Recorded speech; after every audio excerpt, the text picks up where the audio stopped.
그때는 여자들은 숫자에도 안 들어가요. 구약 성경 보면 성질나 여자들이.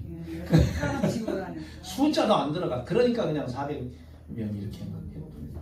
바알과 아세라 선지자 850인을 대상으로 기도 전투를 벌인 결과 그들을 이겼고 하나님의 불의 응답이 떨어져 과연 여호와는 살아계신 하나님이시로다 라는 고백을 하게 됐습니다. 그는 기손 시내에서 바알의 사제들을 멸한 후에 갈멜산 꼭대기에서 간절히 기도하여 드디어 3년 6개월 동안 비가 오지 않던 그곳에 비가 오도록 하는 표적을 행하였습니다. 여호와의 능력이 엘리야에게 임함에 마차 앞에서 이스라엘까지 달려갔다고 했습니다. 자동차가 없던 시절 축지법이라고 썼다는 것입니까? 사람이 100m 달리기를 해도 시속 15km를 달리기 힘든데 마차 앞에서 달려갔다는 것은 분명히 여호와 하나님의 능력이 임했다는 것입니다. 네. 그러니까 체력을 뛰어넘는, 네? 인간의 한계를 뛰어넘는 마차가 보통 뭐 시속 40km, 50km를 뛰는데 엄청 빠른 건데 그 앞에서 뛰어갔다. 이거는 초자연적인 하나님의 능력이 임한 거죠. 그 다음에 이제 341쪽 하나님의 생사여탈권 시작. 그런데 이해할 수 없는 일이 일어났습니다. 강력한 능력과 표적을 보이던 엘리야가 죽기를 원하고 있다는 것입니다. 이세벨이 엘리야의 행적을 보고받고 죽이려고 하자 엘리야가 도망하여 로뎀 나무 밑에 누워서 죽기를 구합니다. 여호와여 넉넉하오니 지금 내 생명을 거두시옵소서. 나는 내 조상들보다 낫지 못합니다. 이런 상태를 심리적으로 뭐라고 그러죠? 지금 내 생명을 거두시옵소서. 이게 뭐죠? 탈진, 소진. 네, 소진인데 자살 충동이죠. 죽고 싶죠. 그 다음에 두 번째가 뭐예요? 내 조상들보다 낫지 못합니다. 이거 뭐예요? 열등감. 그 다음에 열등감과 세 가지가 여호 당시인데 뭐죠? 수치감. 열등감, 수치감. 그 다음에요? 낮은 자존감. 그 다음에 부정적 자아상. 아버지 다 드러났어요. 부정적 자아상. 나는 버림받을 거야. 죽을 거야. 그 다음에 열등감. 열조보다 낫지 못합니다. 그 다음에 낮은 자존감. 나는 사는 것이 불행합니다. 죽을 것 같습니다. 응? 그 다음에 수치감. 이런 것들이 다 4대 부정적 심리죠. 자기 자신에 대해서. 그것도 아마 적으면 21번째 지금 적는 거예요. 언젠가는 기억나겠죠.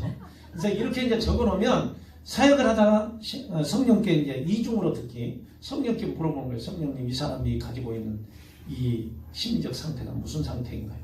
그러면 성령께서 지난번 2024년 몇 월 며칠 21번째 적었던 것이 4가지로 기억나지 않겠냐? 그러면서 성령의 음성이 들립니다. 그러면 이제 아이고 죄책감이 많았군요. 자존감이 많이 없었군요. 아이고 얼마나 힘들었으면 죽기까지 힘들었을까. 이런 말 할 수 있는 거예요. 그걸 우리는 중요한 거예요. 딱 상담을 할 때 그 사람이 이렇게 쭉 설명을 하면은 그거를 한마디로 이야기할 수 있으면 그 좌절감이라고 하는 건데 그런 거를 겪으셨나요? 네. 이렇게 말하는 거를 우리는 뭐라고 그래요? 재구성. 아주 좋아요. 재구성은 그때 삶 자체를 다시 말하는 걸 재구성이라고. 그러면 그 재구성에서 나오는 이렇게 한마디로 딱 여러 가지 이야기를 한마디로 정리해줘. 뭐라고 그래요? 아니 구상. 지금 정리자 뭐라고 하는데? 명료화. 명료화. 네, 나도 알고 있었어. 역시 명료화 시키는 거야. 아줌마와 세대가 달라. 알고는 있었지만 구상화는 그때 당시에 어떤 사건 현장에 들어가서 누구를 만나고 뭐 어쩌고 하는 거를 이제 상담자가 이야기를 해줄 때 거기에서 이제 누가 보입니까? 만났습니까? 어떻게 하고 있습니까? 이거를 이제 자꾸 이야기를 하게 하면서 그 시간을 이렇게 보내게 하는 거를 구상화라고 그래요. 예. 근데 이제 이 구상화가 너무 심해지면 사실은 귀신을 만나는 거거든요. 예. 그러니까 구상화를 함부로 사용하면 안 돼요. 대개가 그런 거를 최면요법 이렇게 이야기해요.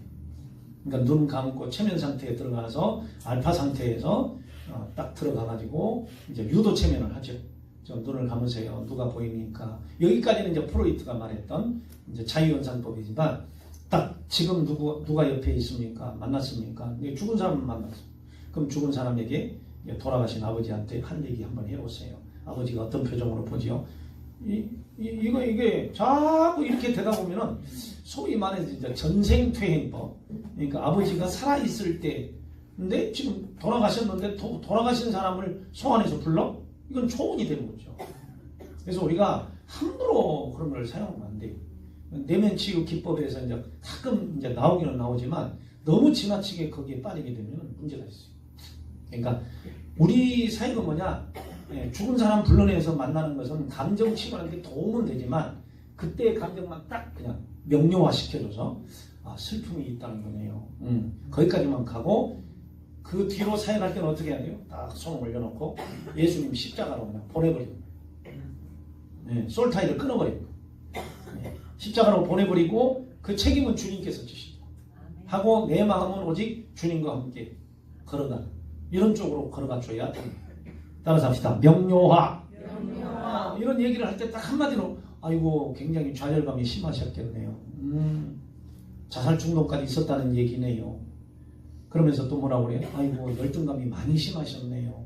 이렇게 이야기를 해주는 거죠. 자, 또 읽어봐요.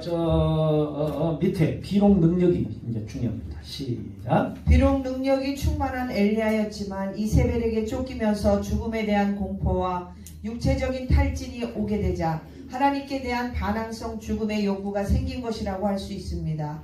엘리야의 증후군은 현대의 목회자나 성도들에게도 있을 수 있습니다.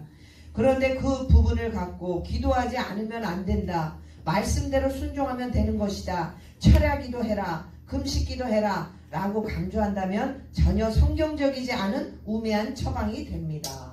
여러분 아까 이야기했잖아요. 지금 그 사람이 어릴 때부터 상처가 너무 많아. 그러니까 여기 뒤에 아까 예화 읽었죠? 예화 읽었던 것처럼 상처가 엄청나게 많아가지고 막 각종 우울증, 정신질병에 걸려가고 지금 막 분노가 막 많고 하나님에 대한 분노도 있고 막 부모에 대한 분노도 많고 그러는데 귀신 들렸다고 거기를 막 목을 졸라대고 배를 찔러대고 아프다고 소리 지르면 더 그냥 두들겨 패고 해가지고 온 몸이 멍이 다 들었대요. 그러면은 그 병이 더 심해질까요? 편안해질까요? 더 심해지는 거예요. 그러니까 그런데 갔다 오면은 더 심해져가지고 와요. 그렇지 않아도 트라우마가 있는데 맞아서 있는 강하게 트라우마가 있는데 거기를 또 때려? 아프게? 멍들게? 전에도 이야기했지만 경상북도 청도에 그 기도원이 하나 있어서 저한테 집회를 해달라고 치유집회해달라고 갔어요. 그때는 제가 치유집회는 안 하고 이제 일반 부흥 강사였으니까 젊을 때였죠. 저 사람 데리고 왔어요.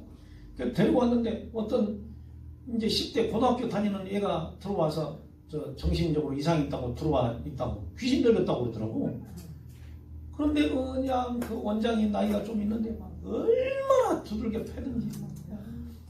그러니까 아파서 소리를 지르면 또 엄마는 그냥 막 더 순종해야 된다고 괜찮다고 소리 지르지 말라고. 아니 두들겨 맞는데 아프면 아프다고 소리를 지를 텐데 소리 지르지 말라고. 너무너무 안타까워서 내가 수독시켰어요. 수독시키고 그 아들이 총신대학교 그때 대학원 다녔대. 신학대학원 다녔대. 그래서 내가 원장님 이거는 좀 아니라고 봅니다. 그랬더니 아니래. 그렇게 해서 많이 고쳤대. 이거는 아니라고 본다. 그랬더니 아들이 그걸 들었어요. 그러니까 아들 전도사가 나한테 그러더라고. 목사님 맞죠. 저도 그렇게 이야기했는데 어머님이 그런 경험을 해가지고 자꾸 한 번 그런 일이 있어서 고쳤다고 저렇게 하시네요. 그래서 내가 아이고 참 안타깝네요. 그러고서는 그냥 그걸 못하게 하고 내가 말씀만 집회해주고 그러고 떠나서 남원으로 해서 군산까지 가서 집회인도하고 그러고 올라왔거든요. 올라와서 이제 1년 뒤인가 거기 기도원에 왔던 이제 그 진라교회라고 청도 진라교회에서 저한테 이제 초청이 왔어요. 통합적 교회 목사님인데 그래 거기 가가지고 거기서 이제 열심히 이제 치유사역을 이제 부흥 집회를 인도하다가 점심 먹을 때가 돼서 목사님하고 같이 하면서 그 원장 어떻게 됐어요? 죽었어요? 그러더라고. 왜요? 그랬더니 중국 갔다 와서 죽었대요. 중국에 뭐 선교 치유 집회하러 갔다가 죽었다는 내가 그랬어. 잘 죽었네요. 내가 그랬어. 잘 죽었네요. 네. 그런 사역 잘못하면 하나님 데리고 가고요. 진짜예요. 그리고 망해. 축사 사역으로 유명한 인천에 있는 모 교회 목사님이 그냥 축사만 한 거야. 그냥 막 귀신 쫓아낸다고 축사만 하고 막 축사에 대한 전문가니까 책도 쓰고 막 했는데 그런 식으로 또 축사도 하고 그랬죠. 그때 가족들 다 죽고 다 망하고 그냥 완전히 몸이 그냥 정상이 아닌 상태가 돼서 자기도 귀신 들린 야처럼 돼가지고 대부분 끝이 안 좋죠. 안 좋아요. 그래가지고 저기 어디야 그죠? 그 대학로에서 국화빵 장사하다가 죽었습니다. 그런 경우도 그러니까 축사 함부로 하면 안 돼. 그 축사가 아니라 진짜 정신병 들린 사람, 마음이 약한 사람, 무너진 사람은 뭐가 필요해요? 절대적으로 위로가 필요해요. 위로와 공감. 위로와 공감이 필요하고 빵도 필요하고. 정신과적인 문제가 있으면 병원에 데려다주고 이렇게 돌봐줘야지. 뭐 귀신 들렸다고 두들겨 패고 그냥 쌍욕을 하고 하나님, 예수님은 절대 그런 방법을 안 하셨어요. 아멘. 네? 우리 사역자들 진짜 조심해야 돼. 그런 데 쫓아다니면 안 돼. 같이 그 귀신에게 잡혀가지고 그렇게 사는 거예요. 나는. 여기 오신 것만 해도 감사하고 오세요. 네, 그렇게 하시. 자, 넘어갑시다. 그러면 이제 하나님이 천사를